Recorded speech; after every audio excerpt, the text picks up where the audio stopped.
In passing, we Yes, can sir. also mention a little controversy that broke out during Derrida's time. And here, this was a discussion between Derrida, Searle, and Austin, all three important philosophers. So, Searle and Austin, they are language philosophers. And very quickly, I'll just sum up that controversy. You know that Austin is known for his speech act theory. Austin is known for his speech act theory. Those of you who have studied linguistics or ELT, they know that Austin's speech act theory talks about the performative function of language. So first he talks about those statements which are constative statements, which describe state of affairs in the world. And then there is also another kind of statement which is called performative. And later it turns out that for Austin, all language is performative.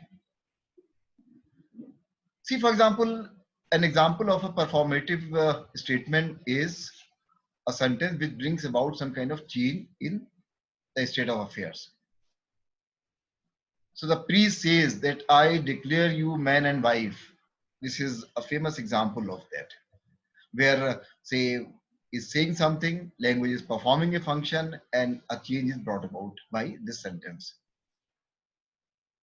Austin also talks about three important aspects of those statements. One is any sentence or a sentence or an utterance, it is a locutionary act. Locutionary act. But the second level is that this locutionary act has a kind of illocutionary force. Illocutionary force means that it has a kind of force. Say it may promise something, it may pledge something, it may threaten somebody. So if you say that you shall not do this, this has a certain force. Say maybe issuing a threat. You should not do this. This is there is a force in the sentence, and this force is that of advice.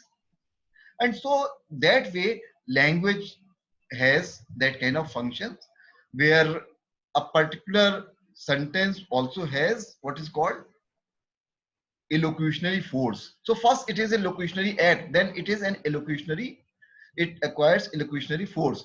But the third important thing is that because of this force, if some effect is brought about in the existing state of affairs, or some change is brought about, or some action follows, or some result follows, that is called the perlocutionary effect of that sentence. So you have locution, you have illocution, and you have perlocution. You have locutionary act, you have illocutionary force, and you have perlocutionary effect. I want to have tea. Now this is a locutionary act. I want to have tea. Here I am expressing my desire, or maybe I am requesting somebody indirectly that I want to have tea. But as a result of this statement, if say my wife, my sister, my brother, my mother, somebody just makes a cup of tea and offers me that cup of tea, so that is the perlocutionary effect of that sentence. Tea, and somebody gives you tea. Biscuit or coffee, somebody gives you biscuit, so that is the perlocutionary effect. But for Derrida, this controversy actually led Derrida to say that the most important aspect of writing is its ability to repeat. And there is that word, and we are learning another word, iterability. Iterability. Iterability. That means iterability, or the fact that a particular use of language is iterable, or a statement is iterable, it can be repeated. That is the most important thing, because Austin had also said that the context of a statement is important. So, for example, if there is this line that I pronounce you husband and wife, I pronounce you man and wife. But suppose this line takes place in a film, and the person who is saying that is a priest, but he's an actor who is playing the role of a priest. So, in that sense, that proper context is not there. So, that means this particular use of language in a film, this speech act in a film is parasitic on the use of that expression in a more serious context. We learn two words here, and both these words will become important. So this use of that speech act in a film is parasitic. It is a kind of parasite. It is parasitic on that statement in a more serious context. But for Derrida, what is important is not the context there. What is not important is its parasitic nature, but rather what is important is the aspect of its iterability. That means it can be repeated. So it can be repeated only then it can be, because it can be repeated only then it can be used in a film, because it can be repeated only then it can be used in a serious context, and maybe in a different context, like two characters talking about something in a film. So here two words we are trying to learn. One is the concept of iterability, which is an important concept in deconstructive theory. And this is an important concept with Derrida's views on writing. And the second important concept there is parasite, or parasitic function of a word.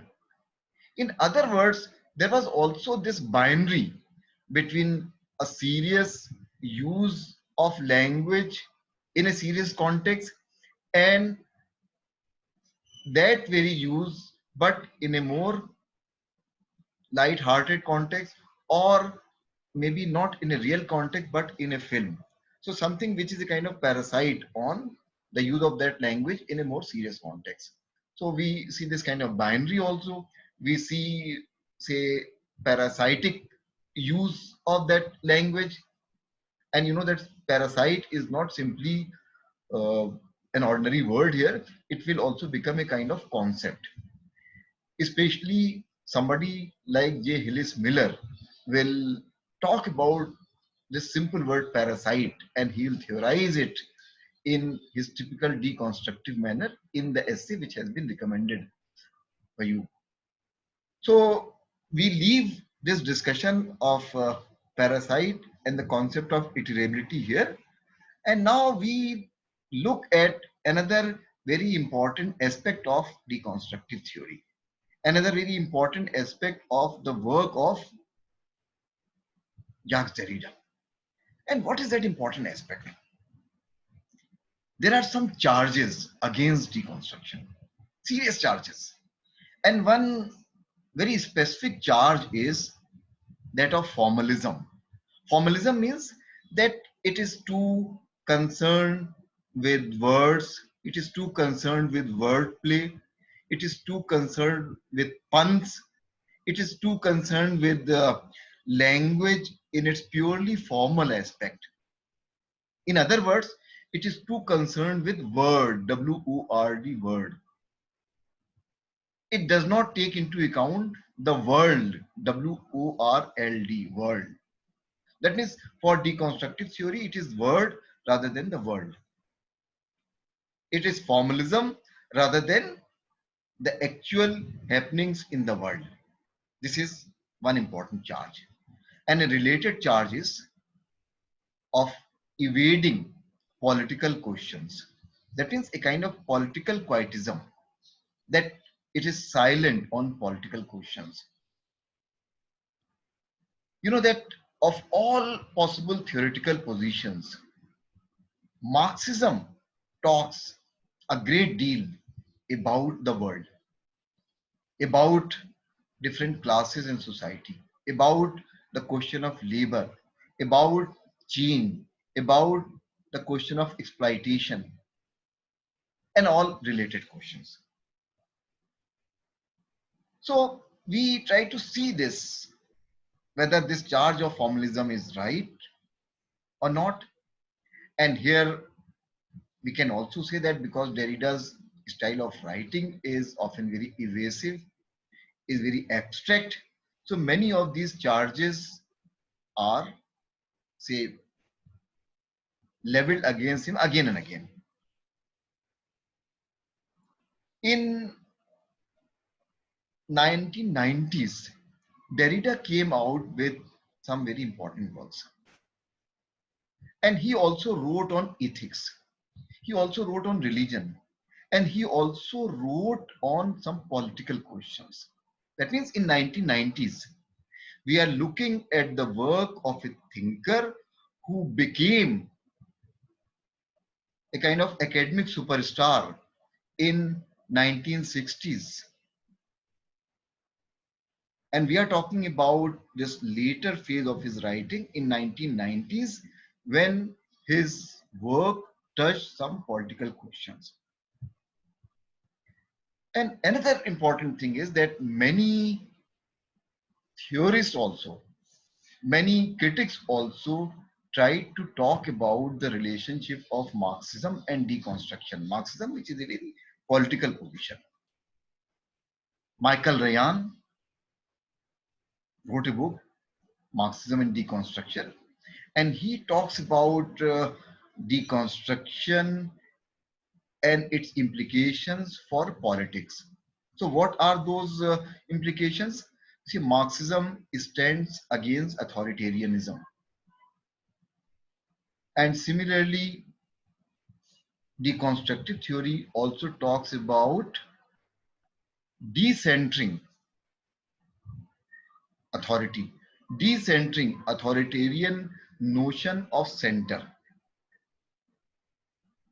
And it also talks about plurality, not singularity. That means it talks about plurality. There are, say, things which can be looked at differently. And so concept of plurality becomes important in deconstructive theory rather than the question of obedience. And similarly, the question of difference is more important rather than the question of identity.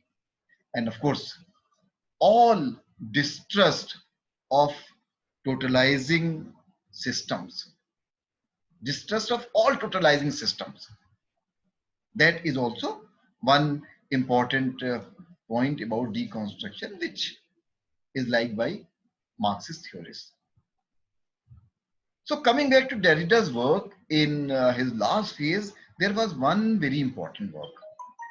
And what was that important work? This important work was Spectres of Marx.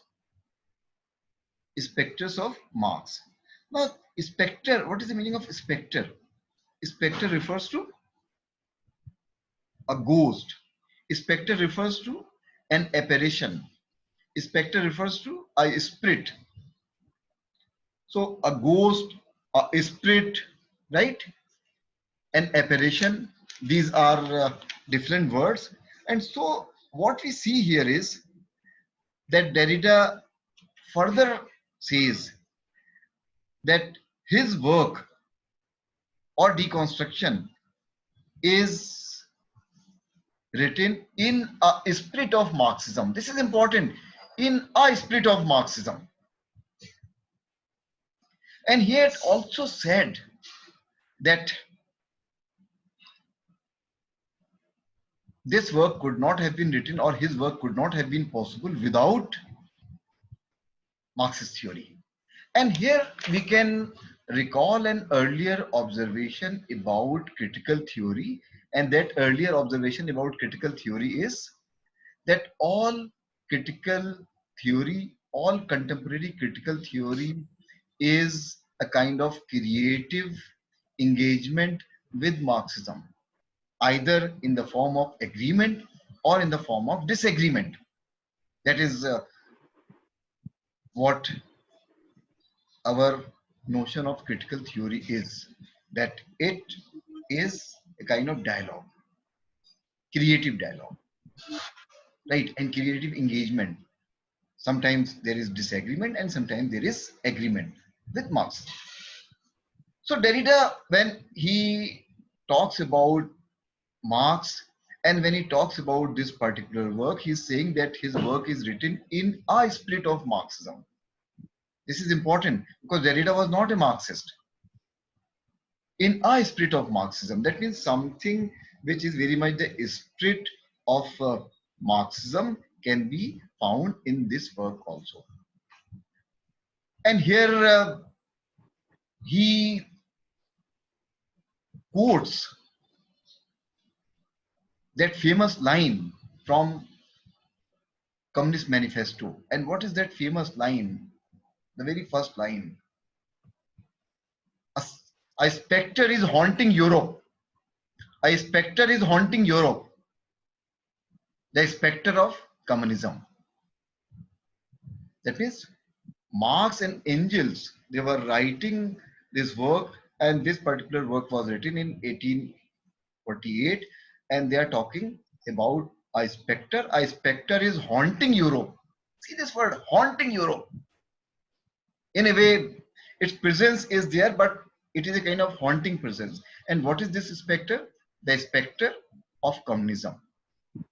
Try to understand the meaning of the word spectacle. The ghost of communism is haunting. Now, Derrida took this line, and it was a very interesting line. And then he also took another line from his reading of Hamlet. And what is that line? The time is out of joint. The time is out of joint. That is the line which is a very important line. And he also takes up the character of the ghost in Hamlet. So if we see that line from Communist Manifesto and Derrida's, say, reading of Hamlet, he's focusing on the ghost, and we learn yet another very important concept, and which comes from his late phase. And what is this concept? This concept is hauntology. Hauntology. Hauntology. You are familiar with the word haunt. A specter is haunting Europe. Haunt. And hauntology.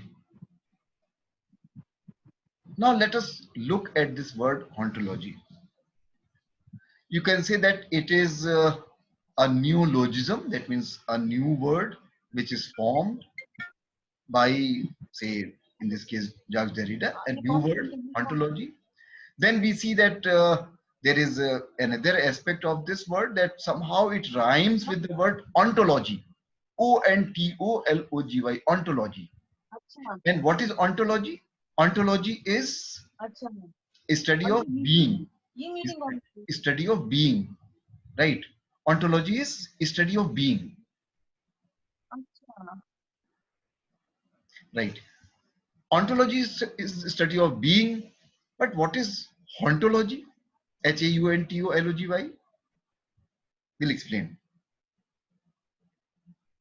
It is suggested by the figure of the ghost. It is suggested by the figure of ghost. And what is this ghost?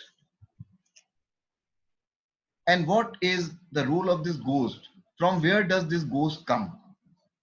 And we see that this ghost is there. He comes from somewhere and then he disappears. That means when he comes from somewhere, he becomes a kind of reverent, a dead body walking. So is he dead or is he alive? And here we see that this temporal aspect of life is appearing in a disjointed form. I'll explain. That means we have a particular notion of time. But this notion of time is dependent on number of factors. So if somebody dies and then somebody returns, somehow that you see that kind of disruption in time, right? And similarly, when the ghost is there, how would you call him? Does he belong to the present or he belongs to the past, right? So can we make up our mind about the ghost? Who is he? Does he belong to the past or does he belong to the present? That is an important question. Now this means that we cannot be very certain about the identity of the ghost. And we can say that hauntology is the study of what is not there. It is contrasted with, it is put in opposition with ontology. So ontology is a study of being and hauntology is a study of which is not there. So it appears very paradoxical. And in simple terms, we'll say that when Derrida talks about a specter is haunting Europe as the specter of communism, he is suggesting that in many cases, something from the past haunts the present. Some force from the past haunts the present. Some presence from the past, which is a kind of absence, haunts the present. So hauntology. Now here we can say that the ghost, actually the appearance of ghost in Hamlet, it also reveals another aspect of deconstructive focus. You have the actual and the present reality. You have the actual or the present reality, and you also have its others, something which is actual and real. And what is its other? Absence or non-presence. Absence or non-presence. In the ghost, you see both absence and non-presence. Ghost is there and ghost is not there. And you also see actual, the ghost is there, but the ghost can be seen only by Hamlet, or he can talk, I'm sorry, he can talk only to Hamlet. The ghost is there and the ghost is not there. That means the ghost is not ready to talk to others, and the ghost is present and the ghost is also absent. So you know that when Derrida earlier talked about that idea of metaphysics of presence, that means in Western philosophy there is always this idea of imbuing some concept with presence, but that presence is illusory. It is a result of, say, those social ideologies which inform meaning of words.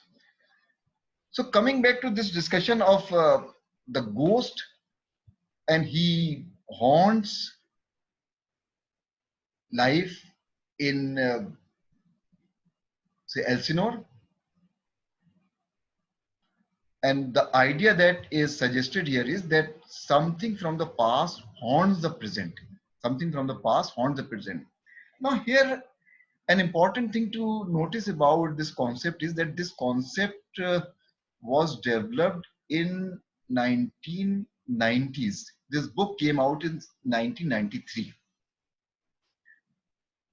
and this was a very important time because in 1991 Soviet Union had disintegrated. That means that was a great blow to communism. That was a great blow to communism, which is a kind of rival philosophy to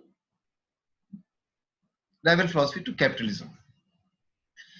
And after the fall of, say, Soviet Union, or this heavy blow to communism, came out the work of American philosopher, say, Francis Fukuyama.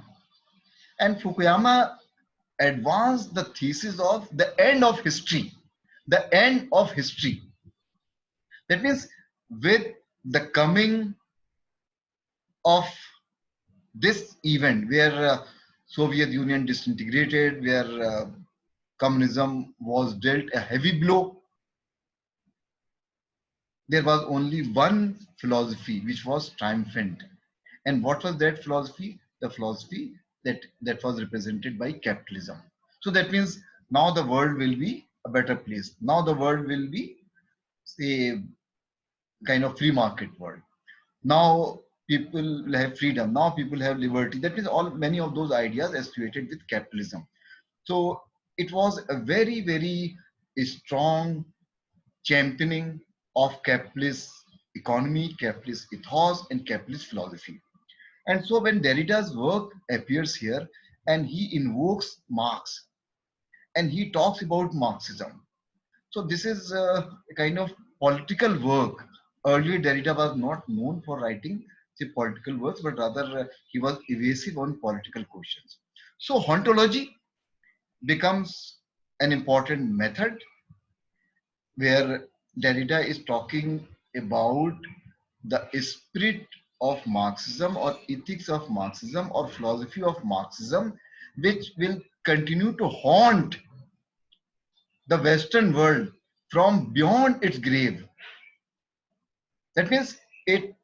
There may be that disintegration of Soviet Union. There may be that kind of heavy blow to communist philosophy. But say Marx, specters of Marx.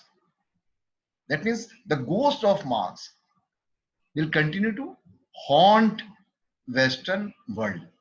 And we can see, especially in our time of coronavirus, there is often a debate about failure of say globalization. Say you have so many articles written about globalization and its failure. And of course, here also you see one example where many of those ideas associated with communism, they are having a kind of revival. So simple idea is that something from the past can haunt, a force from the past can haunt, and in this specific context, it is the specter of Marxism which will continue to haunt Western world from beyond its grave. Now, this concept of hauntology, this has been used by Derrida in that book only 3 times, but it was its later application by some other cultural theorist where it became important. So, for example, it became very important in film studies. It say this concept was a very important concept in music, say for example, and there it was also related to say two ideas.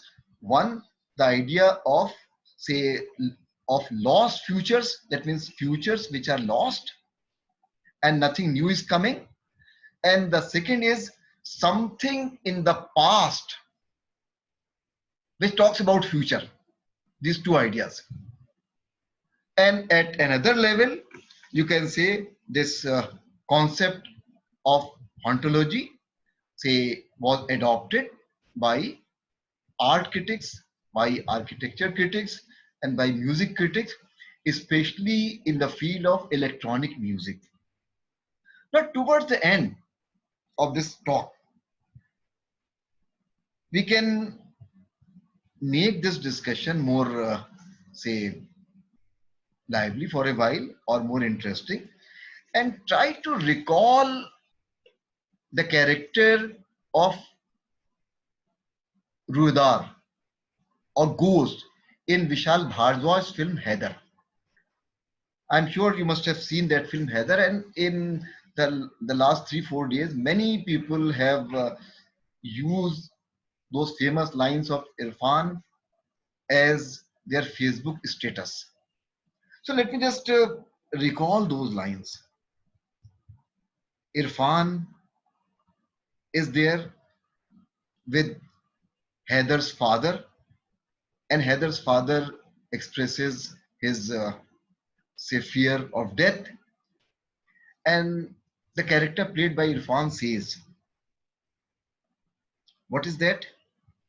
आप जिस्म हैं, मैं रूह हूं. आप फानी हैं, मैं लाफानी हूं. आप जिस्म हैं, मैं रूह. आप फानी हैं, मैं लाफानी. Fani means something which is mortal. Lafani means something which is immortal. आप जिस्म हैं, जिस्म means body. मैं रूह. रूह means spirit. And here after this, there is an intervention by Heather's father, the doctor, and then Irfan further continues. दरिया भी मैं, दरख्त भी मैं, झेलम भी मैं, चिनार भी मैं, दैर भी मैं, हरम भी मैं, शिया भी मैं, सुन्नी भी मैं, पंडित मैं, and then the last line, मैं था, मैं हूं, मैं रहूंगा. था, हूं, रहूंगा. Now very quickly, if we use our deconstructive theory here, if we use our concept of ontology here, if we use our concept of say binary opposition here, we can quickly see many things in this short, say in this short scene. Fani la fani. What you see here, a kind of binary opposition. That means fani and la fani, jism and ruh, right? So use of these binary terms. But after that, in the last line, especially, of course, there are also the demands of adaptations because Irfan is playing a particular character, and this film is talking about the context of Kashmir. So imagery is drawn from that world also, Jhelum, Chinar. But here he sets up this opposition, say between Jhelum and Chinar, and in fact he also deconstructs that opposition. That okay, Jhelum is there, Chinar is there, but probably it is very difficult to make out which is Jhelum and which is Chinar in me because I subsume all these categories. Shia bhi hu, Sunni bhi hu, right? But this last line is also very significant. Tha hu rahunga. That means this kind of say temporal disjunction, where this say division of time into past, present, and future no longer holds in this particular case. And so, what you can say is that this short scene can be looked at from this perspective also, right? So, the ghost here, in this case, Irfan, does he belong to past? Does Hamlet's ghost belong to past? But because he has died, but he comes back, he belongs to the present also. So can we be very sure about this?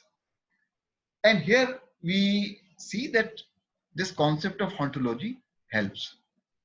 Something from the past haunts. Some event from the past may haunt. Some force from the past may haunt. And in that specific context, it was spectre of Marx, which haunts liberal ideology of capitalism or Western world of capitalism, right?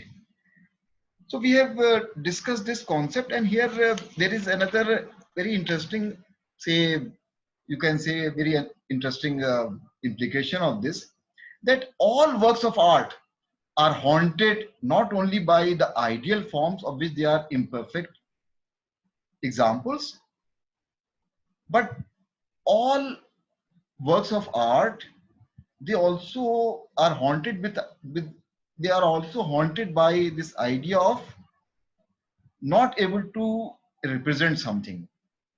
So that means on the one hand, if a writer is trying to write something, then the form that he has in his mind is haunted by that. But on the other hand, something which could not be said, that also becomes important. That means there is always, say, something irreducible, a kind of remainder, which is an aspect of writing which can never be interpreted away. So Spectre from Marx becomes a political work also, and hauntology becomes an important concept, which is taken up later by many music critics. And you can think about many of those things like, say, retro films, retro fashions,